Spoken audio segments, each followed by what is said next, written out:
Disney holds the reputation of being kid-friendly.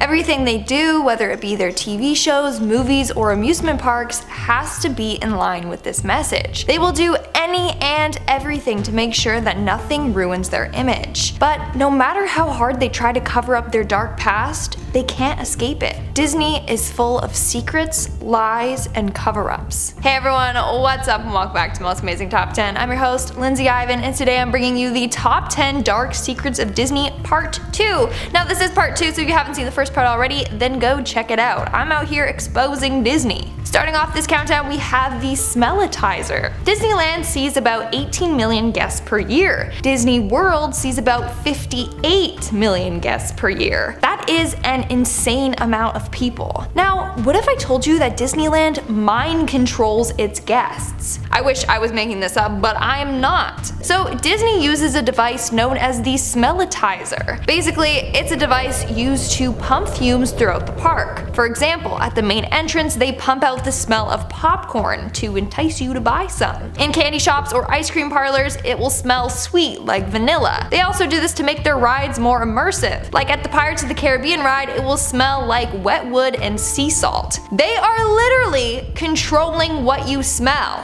If that's not a form of mind control, then tell me what is. In our 9th spot, we have the monorail. So at Disney World in Florida, they have a public transit system known as the monorail. Basically, it allows guests to travel free between locations associated with Disney. However, in 2009, a 21-year-old monorail driver lost his life while on the job. He was transporting the last batch of guests for the night when another monorail came speeding towards him. They got into a head-on crash that took his life. After investigating the issue, it was discovered that the crash was entirely Disney's fault. They violated a number of safety protocols and even got fined for this. Coming in at number 8, we have the People Mover. The People Mover ride was a transport attraction that opened up at Tomorrowland at Disneyland, California in 1967. Basically, you would board a small train that would take you on a ride above Tomorrowland from above. However, a month after the ride opened, a 16-year-old boy tripped and fell onto the track. The oncoming train crushed him and dragged his body for a few hundred feet before stopping. That was just a month after opening. But sadly, it's not the only accident that happened. In 1972, a teen fell 30 feet to the ground from the tracks. As a result, she broke her arm, hip, and pelvis. She ended up suing Disney. Then in 1980, another male was crushed and killed by this ride. Over the years, there have been tons of lawsuits from people who have gotten injured on this ride. In our 7th spot, we have the injuries. The Disney mascot actors go through a lot. And I mean a lot.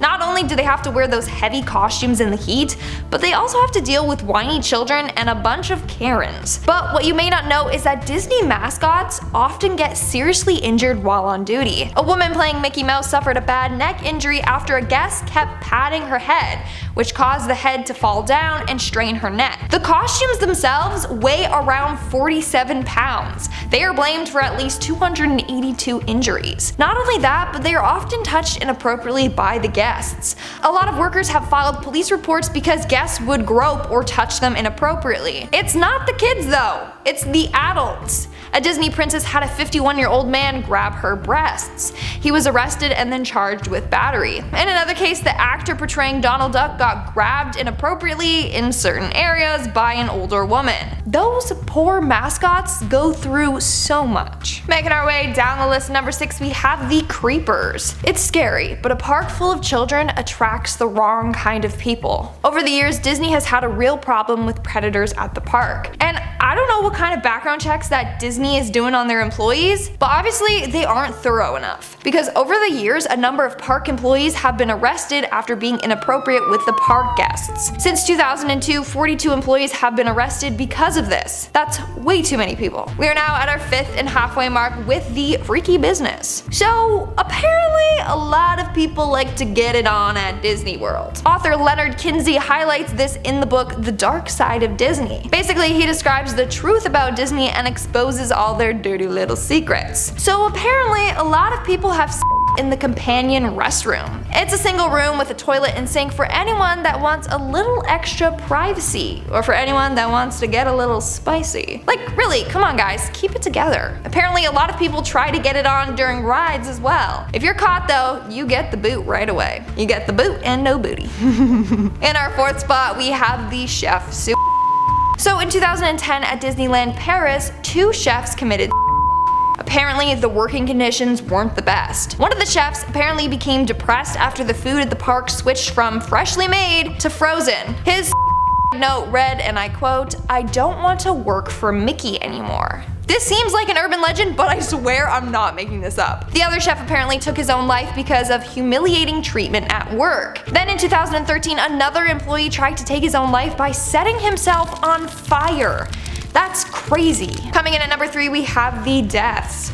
So Disney claims that no one has ever died at their park. Clearly that's not true. Like I just finished talking about all the people that have died at their parks. So it turns out what Disney does is when someone does die at the park, employees have to remove the dead body from the property before pronouncing them dead. That means no one technically died at the park, only outside of the park's gates or wherever they were. They do this so that all the families feel safe coming there. I mean, the park must be super safe if no deaths have ever occurred there. Very sneaky, Disney. Very sneaky. Moving on at number 2, we have the workers' deaths. So that's not the only crazy rule that Disney has. They also have a rule as to what should happen if a mascot or character actor gets injured or dies there. No matter what happens, they have to stay in character. Once they are out of the public's eye, that's when they can receive medical attention. For example, one worker was told before accepting a job as Water Goofy on a Disney cruise, he had to agree that in an event he started drowning, he had to be carried away before lifeguards remove his costume and perform CPR.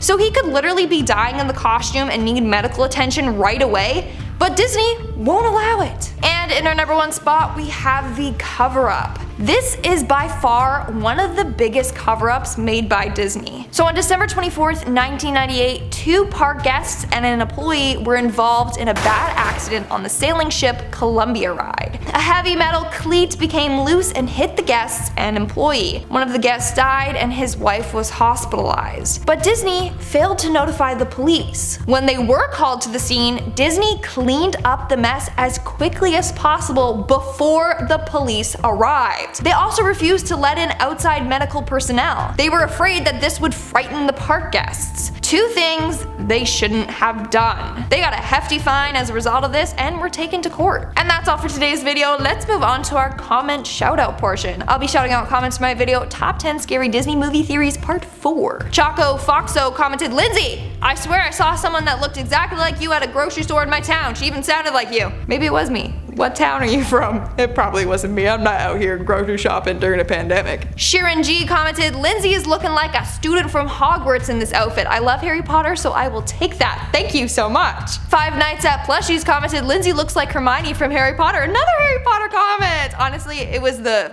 frizzy hair. That's why I look like Hermione. No offense, I love her in Harry Potter.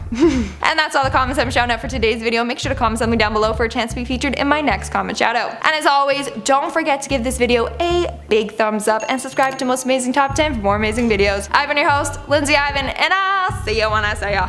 So Disney uses a device. Again, I'm always out of breath. Coming in at number 8, we have the People movie. In 1980, another man. So apparently a lot of people have in the His suicide. Oh my god, what is wrong with me today?